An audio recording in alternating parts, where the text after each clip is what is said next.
এই শোনো, আমার ব্লাউজটা খুলে সুন্দরভাবে আদর করে দাও। ছি ছি, কি বলছো আপু তুমি? আমি এসব করতে পারবো না। শোনো, আমি যেভাবে বলছি ওইভাবেই আমাকে আদর করো, নহলে কিন্তু। তাহলে তুমি আমাকে ডেকে এনেছো কি এসব করার জন্য? বেশি কথা না বলে কাজ শুরু করে দে, দেখি তুই কতক্ষণ করতে পারিস। আচ্ছা, খাটে শুয়ে পড়ো। রুহি আজকে ঈশানকে ওর বাসায় আসতে বলেছে। কি নাকি কাজ আছে, যার জন্য ঈশান বাধ্য ছেলের মতো ওর বাসায় চলে আসছে। আসলে ঈশান রুহির কোনো কথাই ফেলতে পারে না। দুজনের বাসা একই এলাকাতে, তার উপর রুহি সব সময় ঈশানের উপর কেমন জোর খাটায়, আর ঈশান ওর থেকে দূরে থাকার চেষ্টা করে। কারণ রুহি একটা গণ্ডি মেয়ে, সব সময় ওকে প্যারা দেয়। তো ঈশান বাসার সামনে এসেই কলিং বেল দিতেই রুহি এসে দরজা খুলে দিয়ে ওকে দেখিয়ে একটা মুচকি হাসি দিয়ে ওর একটা হাত ধরে টানতে টানতে নিজের রুমের দিকে নিয়ে যায়। ঈশান একটু অবাক হয়ে বলে, কি হলো আপু, তুমি আমাকে কোথায় নিয়ে যাচ্ছ? তুমি এত ভয় পাচ্ছ কেন? আমার রুমে যাচ্ছি, একটু কাজ আছে তাই। আঙ্কেল আন্টি কোথায়? ওনাদের তো কোথাও দেখলাম না।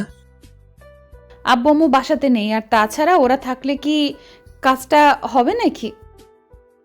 মানে, তুই কি বলতে চাইছিস? তোমাকে আসতে বলেছি না, তুমি আসো। রুহি ঈশানকে রুমে নিয়ে যায়, তারপর ওকে বিছানায় বসতে দিয়ে বেরিয়ে যায়। কিছুক্ষণ পর দুজনের জন্য 2 মগ কফি নিয়ে আসে। রুহি ঈশানকে একটা মগ দিতেই ও কফি দেখেই খেয়ে নেয়, কারণ কফিটা ওর খুব প্রিয়। কফিটা শেষ করতেই ঈশানের মাথাটা কেমন যেন ঝিমঝিম করছিল, আর রুহিকে ওর কাছে যেন রাত পরীদের মতো লাগছিল। ঈশানের মধ্যে একটা নেশা কাজ করছে, রুহির নেশা। মনে হয়েছিল রুহির মতো এত সুন্দরী একটা মেয়েকেও কখনোই দেখেনি। ঈশানের কেন জানি না আজকে ওকে খুব কাছ থেকে দেখতে ইচ্ছে করছিল, আর আদর করতে ইচ্ছে করছিল। নিজেকে কন্ট্রোল করতে খুব কষ্ট হচ্ছিল ঈশানের, তাই ও বলল, আপু, আমার মাথাটা কেমন যেন করছে। আমি বাসায় যাই, হ্যাঁ? অন্য কোনো সময় আসবো। তা বললে কি হয়? তাছাড়া যেমনটা ভেবেছিলাম তেমনটাই হবেই। মানে? তোমার এত মানে বুঝতে হবে না। আমি এখন তোমাকে যা করতে বলবো তুমি তাই করবে, নহলে কিন্তু তোমার খবর আছে। রুহির কথাগুলো আজকে ঈশানের কেমন যেন লাগছে, তার উপর ওকে আজকে আবার তুমি করেও বলছে। তাই ও এক প্রকার অবাক হয়েই বলল, তুমি কি বলছো? আমি তো কিছুই বুঝতে পারছি না। আমার ভালো লাগছে না, কেমন যেন লাগছে। কেমন লাগছে? জানি না, আমি কিছুই জানি না। জানতে হবে না, এখন তুমি আমাকে অনেক আদর করবে। যদি না করো তাহলে কিন্তু আমি অনেক রাগ করব। তাই আমার কাছে আসো। কিন্তু আপু, আমি তো জানি তোমার আমাকে আদর করতে ইচ্ছে করছে। তাছাড়া আমি আর কোনো কথা শুনতে চাই না। তুমি আজকে আমাকে অনেক আদর করে দিবে, যেটা আমি সব সময় তোমার কাছ থেকে চেয়েছি, কিন্তু বলতে পারিনি।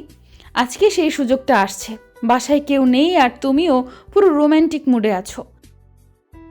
এখন কথা না বাড়িয়ে আসো, আমার কাছে আসো। না না আপু, আমি এরকমটা করতে পারবো না। সবাই জানতে পারলে অনেক খারাপ হয়ে যাবে। প্লিজ আমাকে যেতে দাও। ঈশান উঠে যেতে গেলে রুহি ওকে হ্যাচকা টান দিয়ে নিচের ওপরে ফেলে দিল। ঈশানও টান সামলাতে না পেরে রুহিকে নিয়ে বিছানায় পড়ে গেল। ঈশান বারবার রুহির থেকে নিজেকে ছাড়িয়ে নেওয়ার চেষ্টা করছে, কিন্তু তারপরও ব্যর্থ হয়ে যাচ্ছে, কারণ রুহি ওকে নিচের দিকে টানছে। তার উপর ওকে এরকম একটা নেশার ওষুধ খাইয়ে দিয়েছে, যার জন্য রুহিকে ওর কাছে একদম পরীদের মতো লাগছে। ইচ্ছে করছে ওকে খুব কাছে পেতে, তাই ঈশানের নিজেকে কন্ট্রোল করতে খুব কষ্ট হচ্ছে। তারপরও নিজেকে ছাড়িয়ে নেওয়ার চেষ্টা করলে রুহি জোর করে ওর ঠোঁটের সাথে ঠোঁট জোড়া মিলিয়ে দেয়। রুহির উষ্ণ ঠোঁটের ছোঁয়া পেতেই ঈশানের ভেতরে যেন পুরুষত্ব জেগে ওঠে। সাথে সাথে ঈশান রুহির সাথে রেসপন্স করতে শুরু করে। একটা পর্যায়ে ঈশান ওর ঠোঁট ছেড়ে দিয়ে ওর শরীরে কিস করতে থাকে, সাথে ছোট ছোট বাইটও দিচ্ছিল। তাই রুহি বলল, এই পিচ্ছি, এইভাবে কেউ আদর করে? ব্যথা লাগছে তো। ব্যথা তো লাগবে, প্রথমবার আদর করলে একটু তো ব্যথা লাগবেই। তুমি কি আগে কারো আদর খেয়েছো? না, আমি আগে কারো আদর পাইনি, আজকেই প্রথম। তাছাড়া আমি অন্য কারো আদর পেতে চাই না, কারণ আমি শুধু তোমার আদরটা পেতে চাই। আর কেন জানো? কারণ আমি তোমাকে ভালোবাসি পিচ্ছি। তাই ঠিক আছে, আজকে তোমাকে অনেক আদর করব, আমার সম্পূর্ণ ভালোবাসায় ভরিয়ে দিব। আমি তো সেটাই চাই, কিন্তু তুমিই তো আমার কাছে আসো না। রুহির কথাতে ঈশান ওকে ইচ্ছে মতো আদর করতে লাগলো।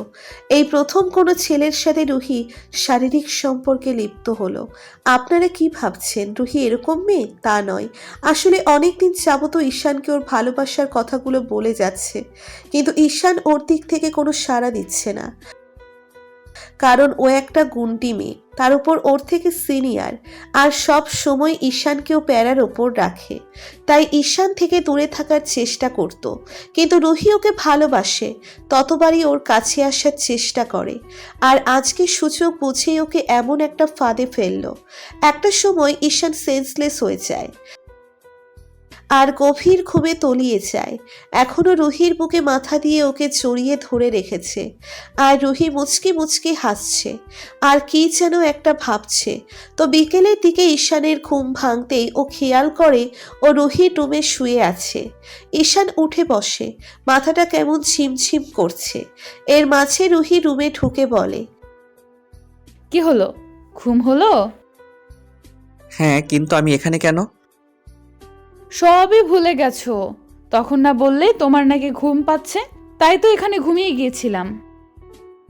রুহি কথাটাকে পুরো ঘুরিয়ে দিল, যার জন্য ঈশান কিছুই বুঝতে পারল না। ওদের মাঝে কিছু হয়ে গেছে।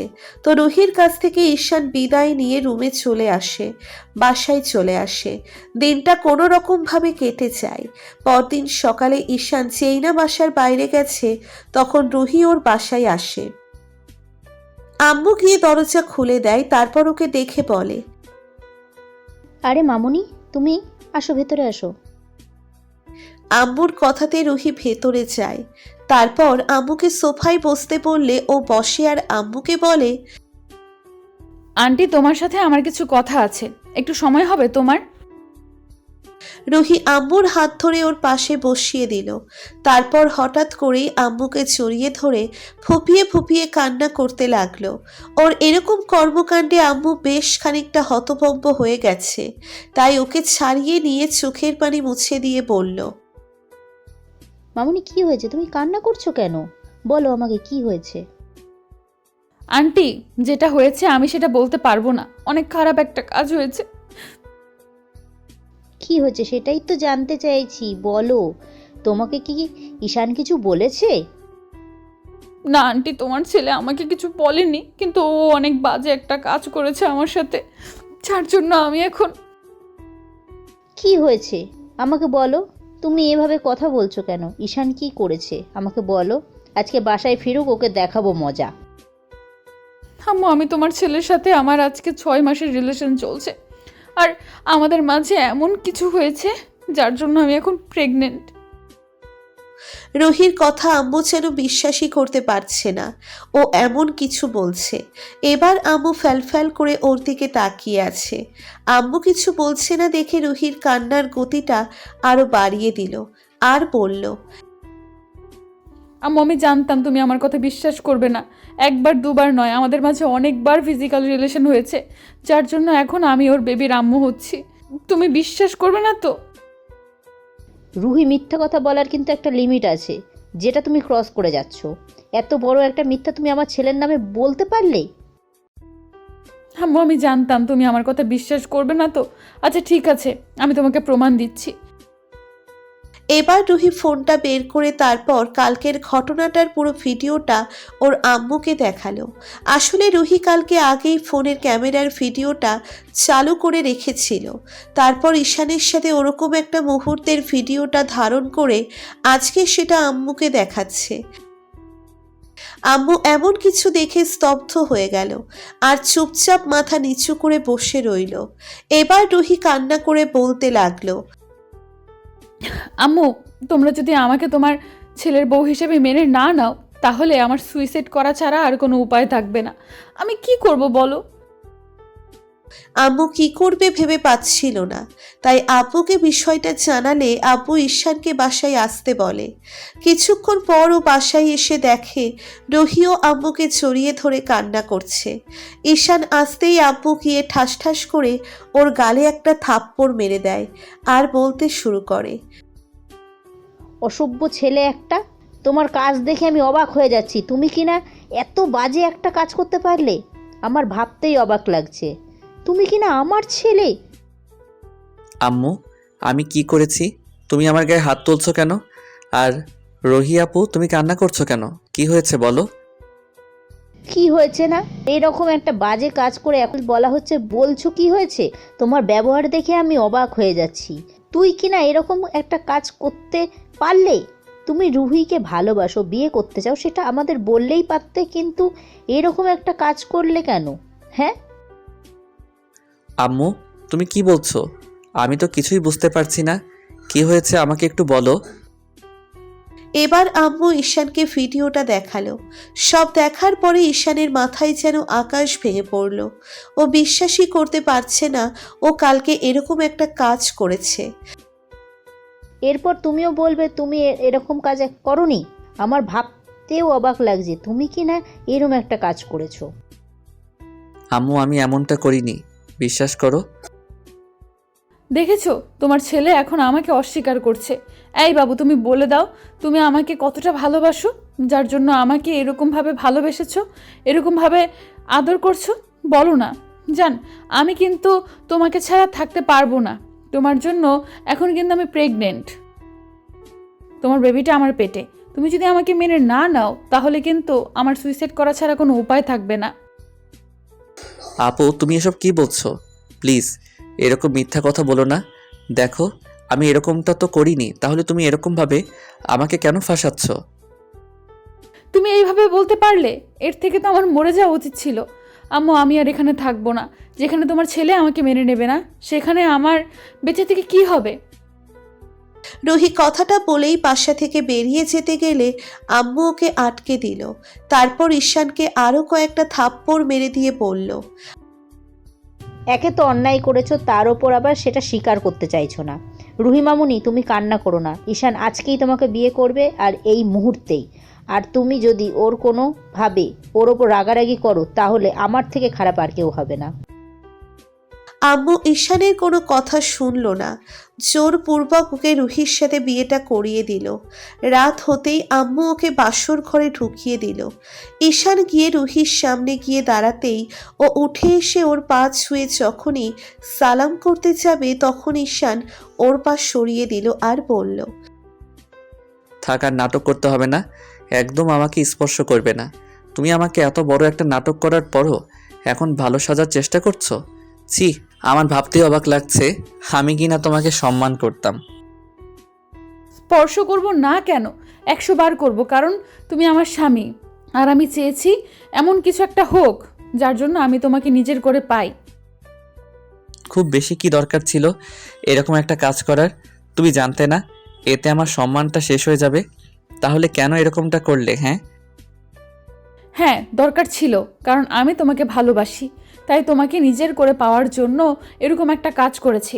বারবার তোমাকে বলার পরও তুমি রেসপন্স করছিলে না। কেন আমাকে ভালোবাসতে পারছিলে না বলো? কারণ আমি তোমাকে ভালোবাসি না তাই। কিন্তু কেন? আমি কি দেখতে খারাপ, নাকি আমার কোনো বাজে অভ্যাস আছে যার জন্য তুমি আমাকে ভালোবাসতে পারোনি? তুমি কি ভেবেছো তোমাকে ভালোবাসি আর অন্য কাউকে বিয়ে করে নেব? সেটা আমি কিছুতেই হবে না। তাই কৌশলে তোমাকে বিয়ে করেছি। ভালোই ভালোই আমাকে আমার অধিকার দিবে, নাকি আমাকে অন্য কিছু করতে হবে? অনেক রাত হয়ে গেছে, চলো বাসরটা করি। ইম্পসিবল, তোমার সাথে এক বিছানায় কখনোই না। তার উপর তোমাকে তো স্ত্রী হিসেবেই মানি না। ইভেন আমি এই বিয়েটাকেই মানি না। তুমি যে অন্যায়টা করেছো না, তার জন্য আমি কখনোই তোমাকে ক্ষমা করব না। আব্বু আম্মুর কাছে আমার সম্মানটাকে শেষ করে দিয়েছো। আব্বু আম্মু আমাকে আর কখনো বিশ্বাস করবে না, তাই তোমাকে কখনো আমি স্ত্রী হিসেবে মেনে নিব না। দেখো, এখন তো আমাদের বিয়ে হয়ে গেছে, তাই তোমার আমাকে মেনে নিতেই হবে। তাছাড়া দরকার পড়লে আমি আব্বু আম্মুর কাছে সবটা বলে দিব। তাও তুমি এরকম পাগলামি করো না, এরকম একটা রাতে আমার সাথে এরকমভাবে অন্যায় করো না। অন্যায়? কিসের অন্যায়? তুমি আমার সাথে অন্যায় করনি। এরকম একটা মিথ্যা নাটক সাজিয়ে আমাকে এরকম একটা বাজে পরিস্থিতির মুখে ফেলেছো। এটা কি অন্যায় নয়? বিশ্বাস করো বাবু, তোমাকে পাওয়ার জন্য এছাড়া আমার আর কোনো উপায় ছিল না। ওই জন্যই আমাকে আজকে থেকে হারিয়ে ফেললে। আমাকে নিজের কাছে পেতে গিয়ে আজকে অনেক দূরে হারিয়ে ফেলেছো। আমি তোমাকে কখনোই মেনে নিব না। সত্যিই তো তুমি আমাকে একটুও ভালোবাসো না। তুমি বলো তুমি আমাকে ভালোবাসো না? আমি তো জানি তুমি আমাকে ভালোবাসো, খালি তোমার আব্বু আম্মুর কথাতেই আমাকে মেনে নিতে চাইছিলে না, তাই তো? বললাম তো আমি তোমাকে ভালোবাসি না। তাহলে কেন বলতে যাব? বুঝতে পারছি, আমি অনেক বড় অন্যায় করেছি তো, তোমাকে অনেক বড় শাস্তি দিয়েছি তো। আচ্ছা ঠিক আছে, তুমি যেহেতু আমাকে কখনোই মেনে নেবে না, তাহলে আমার বেঁচে থেকে কী লাভ? তুমি এই কথাটা মুখেই বলতে পারবে, কিন্তু করে দেখাতে পারবে না। হো, তুমি আমাকে বিশ্বাস করো না তো? বিশ্বাস করবে যখন আমি তোমার লাইফ থেকে আমি হারিয়ে যাব, বুঝতে পারবে তোমাকে কতটা ভালোবেসেছিলাম, যার জন্য এরকম একটা নাটক করে তোমাকে নিজের করে পাওয়ার চেষ্টা করেছিলাম। কিন্তু আমি বুঝতে পারিনি জোর করে কারো মন পাওয়া যায় না। আমি সত্যিই নিজেকে শেষ করে দিব, তুমি একটু ওয়েট করো, সব বুঝতে পারবে। রুহি কান্না করতে করতে হাতে একটা বিষের শিশি নিল। তারপর যখনই মুখে দিতে যাবে তখন ঈশান সেটা দেখে ফেলল। তারপর ওর হাত থেকে বিষের শিশিটা কেড়ে নিয়ে ছুঁড়ে ফেলে দিয়ে বলল, পাগল হয়ে গেছো তুমি? কি পাগলামি করছো? ছেড়ে দাও আমাকে, আমি আর বাঁচতে চাই না। যেখানে তুমি আমাকে ভালোই বাসো না, সেখানে আমার বেঁচে থেকে কী লাভ? ছাড়ো আমাকে।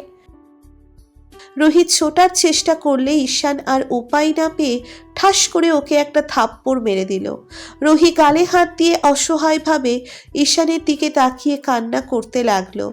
ঈশান আর কোনো উপায় না পেয়ে ওকে শক্ত করে জড়িয়ে ধরতেই রুহিও ওকে জড়িয়ে ধরলো আর বলতে লাগলো, বিশ্বাস করো, তোমাকে পাওয়ার জন্য এছাড়া আমার আর কোনো উপায় ছিল না। না হলে আমি কখনোই নিজের করে পেতাম না। ভুল করে হলেও তো তোমাকে পেয়েছি। একটা বার আমাকে মাফ করে দাও, আমি আর কখনো এরকম ভুল করব না। সত্যি অনেক বেশি ভালোবাসি, থাকতে পারতাম না তোমাকে ছাড়া। ঈশান চুপ করে আছে, কোনো কথা বলছে না। ও শুধু রুহির মাথায় হাত বুলিয়ে দিচ্ছে। কি হলো, কথা বলবে না আমার সাথে? আমি তো বললাম আব্বু আমাকে সবটা বলে দিব। আমি তোমাকে পাওয়ার জন্য এরকমটা করেছি। যা শাস্তি দেওয়ার ওরা আমাকে দিবে, যতটা খারাপ ভাবার ভাববে। ভুল যেহেতু করেছো তাহলে শাস্তি তো তোমাকে পেতেই হবে। এসব বাসায় বলার দরকার নেই। তাহলে তোমাকে সবাই ভুল বুঝবে। আমাকে যখন ভুল বুঝেছে তখন আমাকেই বুঝুক, আর কোনো কিছু বলার দরকার নেই। এত ভালোবাসো, তাহলে দূরে ছিলে কেন? জানো তো, ভাবতাম তোমার আব্বু আম্মু কখনো আমাদের এই সম্পর্ক মেনে নিবে না, তাই তোমার ভালোবাসায় সাড়া দিতাম না। সত্যি অনেক ভালোবাসি তোমাকে। আমিও কি বলো?